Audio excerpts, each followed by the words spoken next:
14번 소비 이론에 관한 설명으로 옳지 않은 것은, 소비 이론이라는 것은 소비가 어떤 요인에 의해서 결정되는지에 대한 이론입니다. 기본적으로는 현재의 소비가 현재의 가처분 소득, 보기 3번에 있듯이 현재 처분 가능 소득의 절대적 크기가 소비를 결정하는 가장 중요한 요인이라고 하는 케인즈의 절대소득 가설이 기본이 되고요. 그런데 이 쿠즈네츠라는 경제학자가 소득과 소비의 자료를 분석을 해서 이런 결과를 도출을 했습니다. 먼저 어떤 시점에 관한 횡단면 분석을 해보니까 소득 한 단위 증가에 대한 소비 증가분인 한계 소비 성향이 소득에서 소비가 차지하는 비율인 평균 소비 성향보다 작다는 것이 경험적으로 확인되었습니다. 즉, 소득이 높을수록 평균 소비 성향이 감소한다는 것을 발견을 했고요. 그리고 시계열 분석을 했는데 단기적으로는 횡단면 분석처럼 한계 소비 성향이 평균 소비 성향보다 작은 모습이 나타났지만 장기적으로는 한계 소비 성향과 평균 소비 성향이 같은 모습이 나타났습니다. 단기적인 결과를 해석을 하면 결국 평균 소비 성향이 소득이 높은 호황기에는 장기 평균보다 낮고 소득이 낮은 침체기에는 장기 평균보다 높다는 것을 의미하고요. 하지만 장기적으로는 평균 소비 성향이 일정한 모습을 보였습니다. 평균이 일정하다는 것은 한계와 평균이 동일하다는 것을 의미하죠. 그리고 이것을 그래프로 나타내면 45도 선이 그려져 있고요. X축은 소득이고 Y축은 소비가 되겠습니다. 먼저 단기 소비 함수를 보면 소득이 증감에 따라서 한계 소비 성향은 일정합니다. 한계 소비 성향은 이 단기 소비 함수의 접선의 기울기를 의미하죠.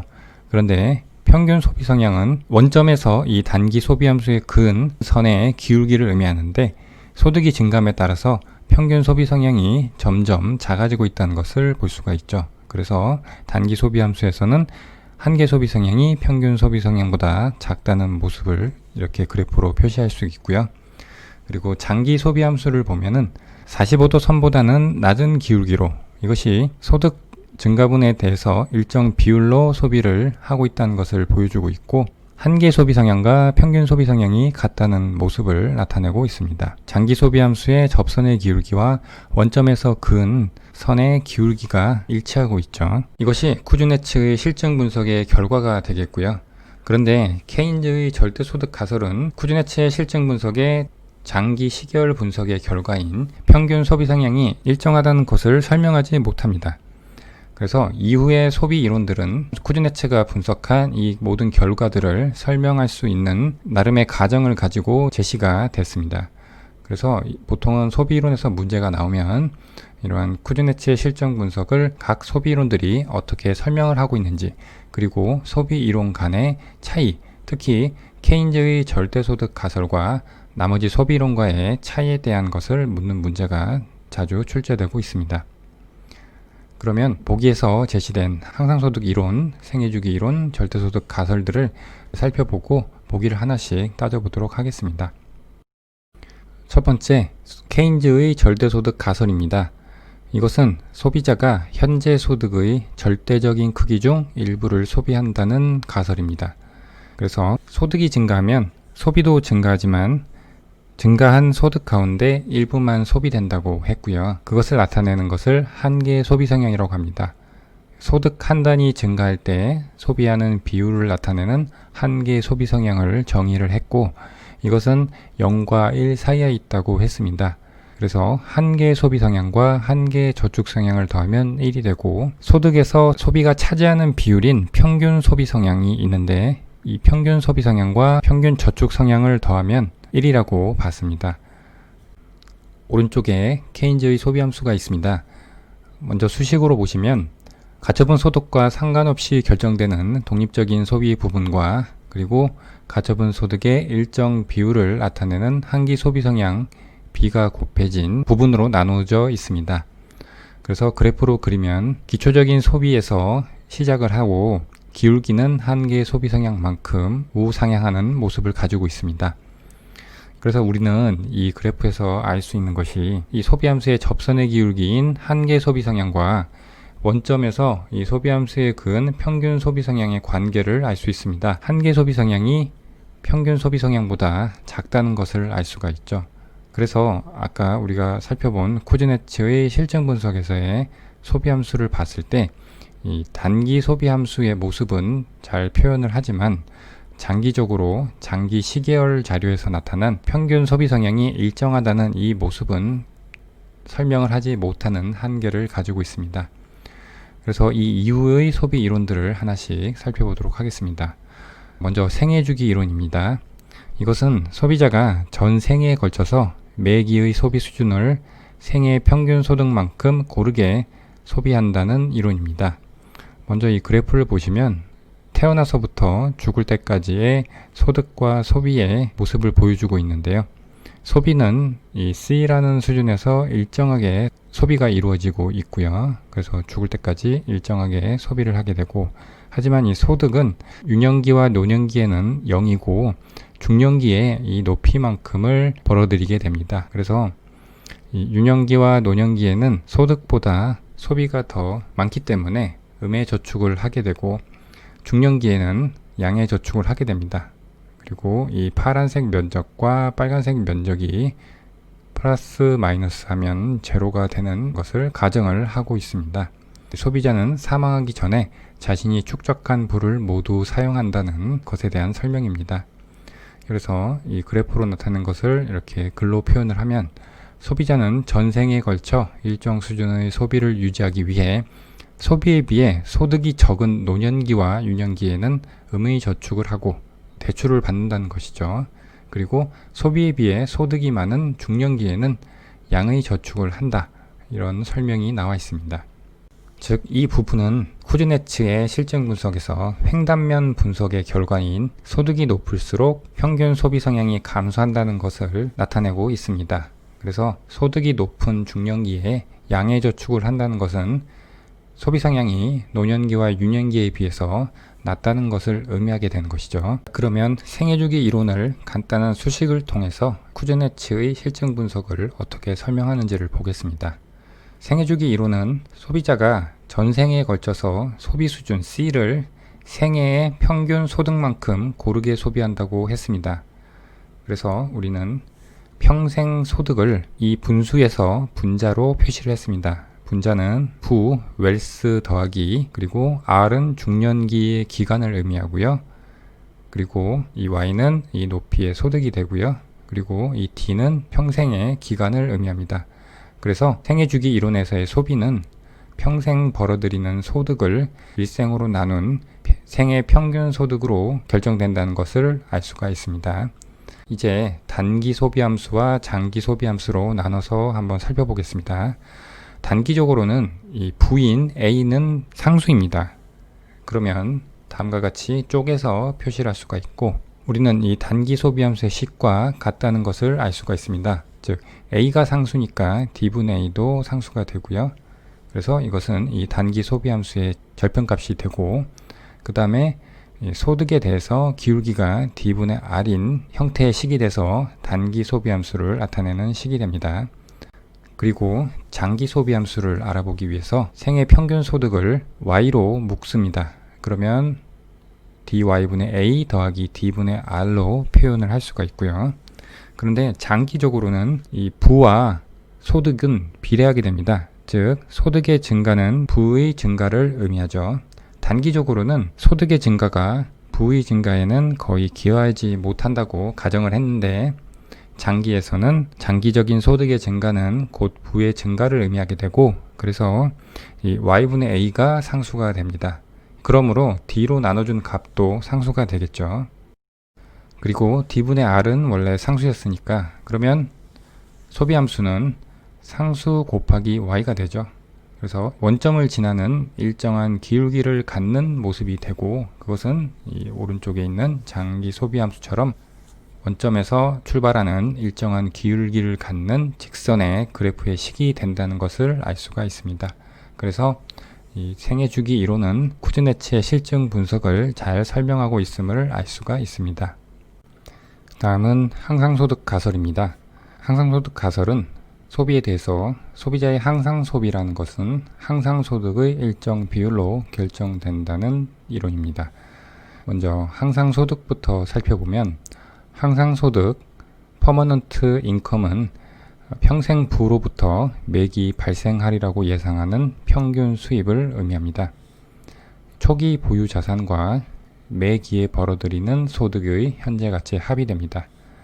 왼쪽에 보시면 A0는 초기 보유 자산이고요.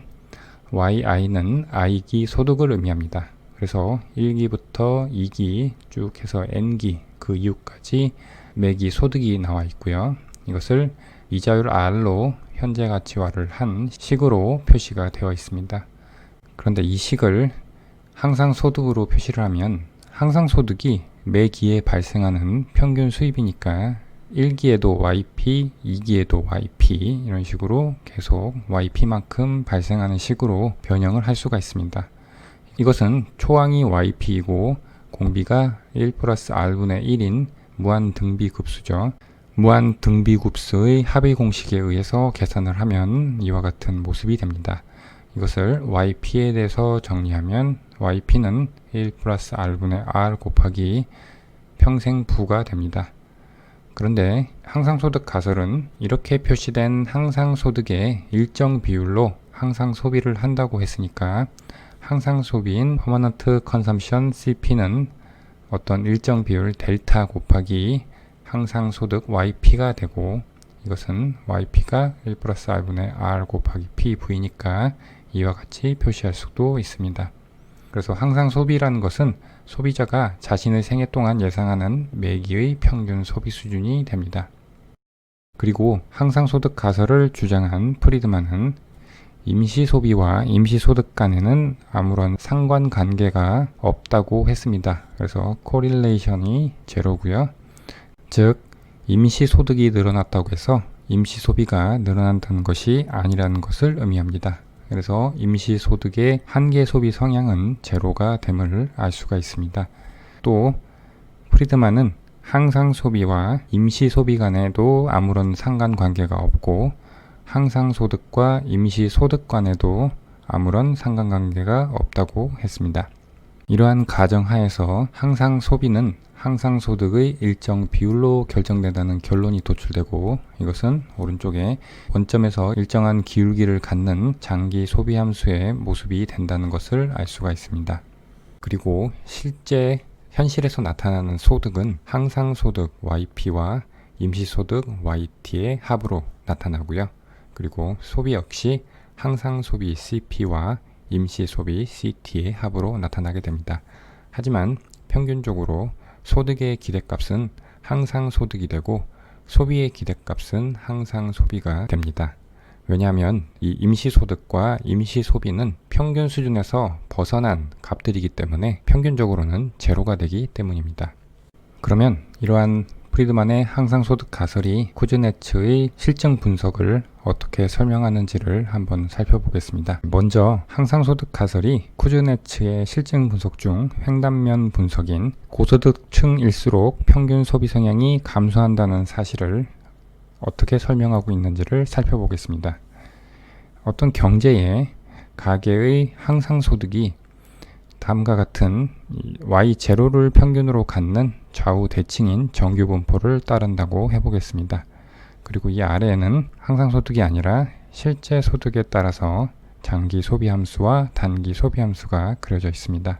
그러면 실제 소득이 Y0보다 많은 Y1을 가진 가계를 분석을 해보면 여기선 세 가지 유형의 가계들이 있을 것입니다. 첫 번째는 항상소득이 Y1인 가계가 있을 것이고 두 번째는 항상소득은 Y1보다 큰데 임시소득이 마이너스여서 Y1의 실제 소득을 갖는 가계가 있을 것이고 그리고 항상소득은 Y1보다 작은데 임시소득이 플러스여서 실제 소득이 Y1인 가계가 섞여 있을 것입니다.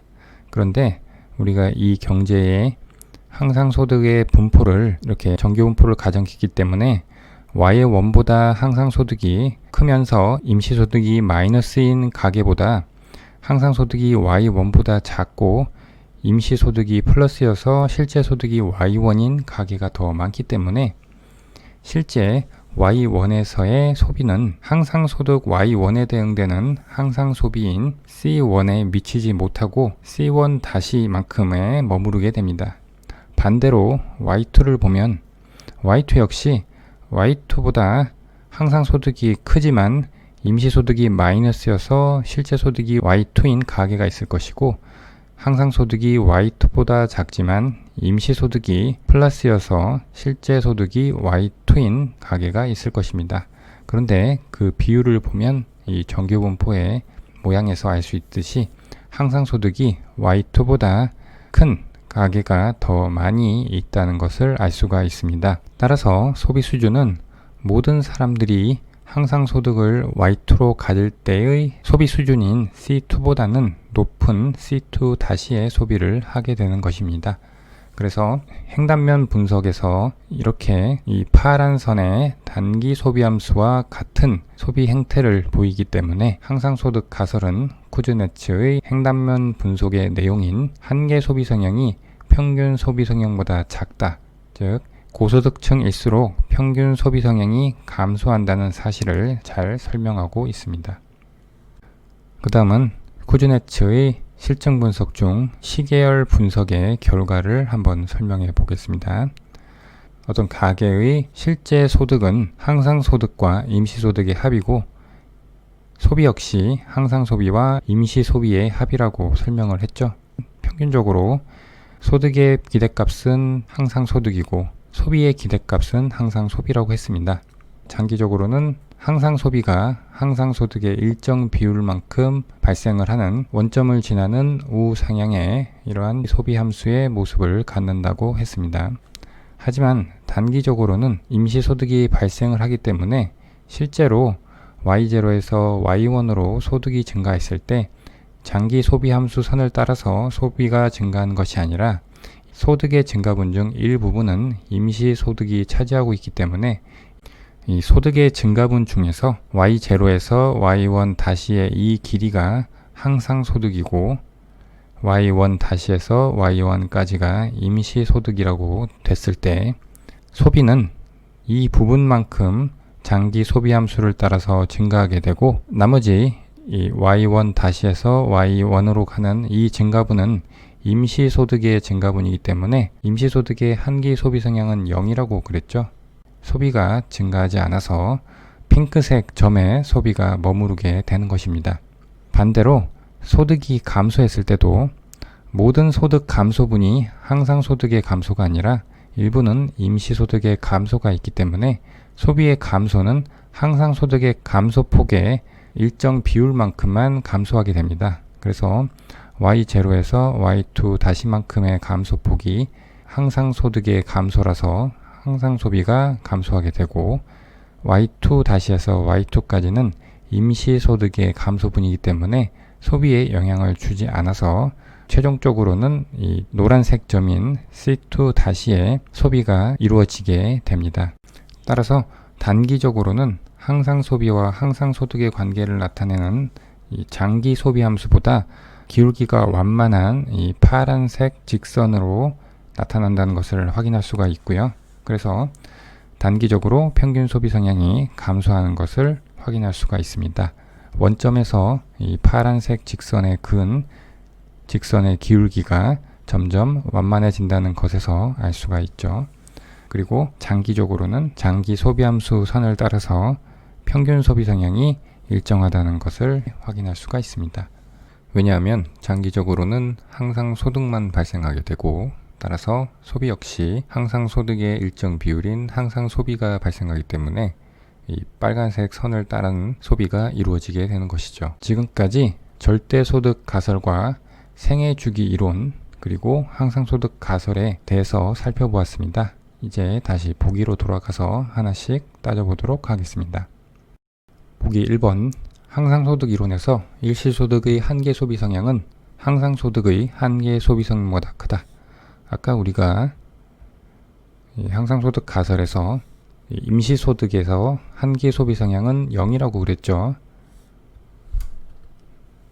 따라서 1번 보기는 틀린 보기가 되겠고요.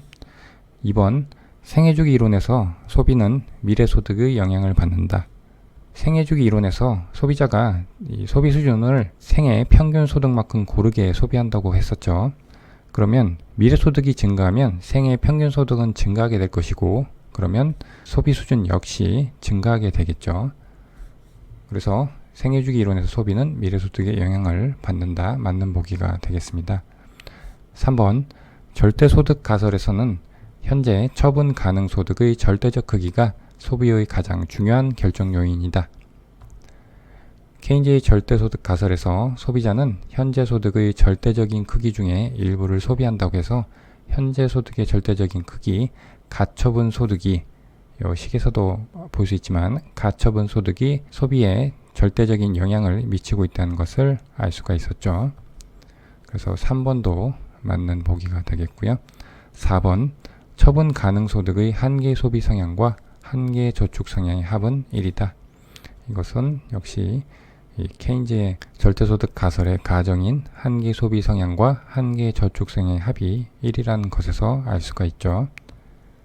그래서 4번도 맞는 보기가 되겠습니다.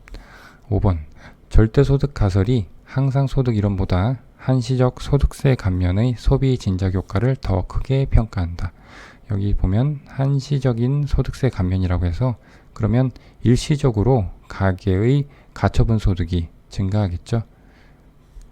그러면 절대소득 가설은 현재 소득의 절대적인 크기가 소비에 영향을 미치고, 하지만 항상소득 가설은 항상 소득이 항상 소비에 영향을 미치죠. 근데 보기에서 한시적인 소득세 감면이라고 했습니다. 이것은 항상소득 이론 관점에서 보면 임시소득이 증가한 것이고, 이것은 항상 소비에 영향을 미치지 못하죠. 오히려 절대소득 가설, 현재의 절대적 소득의 크기에 영향을 주는 것이기 때문에 절대소득 가설이 항상소득 이론보다 소비 진작 효과를 더 크게 평가하는 결론이 도출이 되겠죠. 그래서 5번도 맞는 보기가 되겠습니다. 그래서 14번의 답은 1번이 되겠습니다.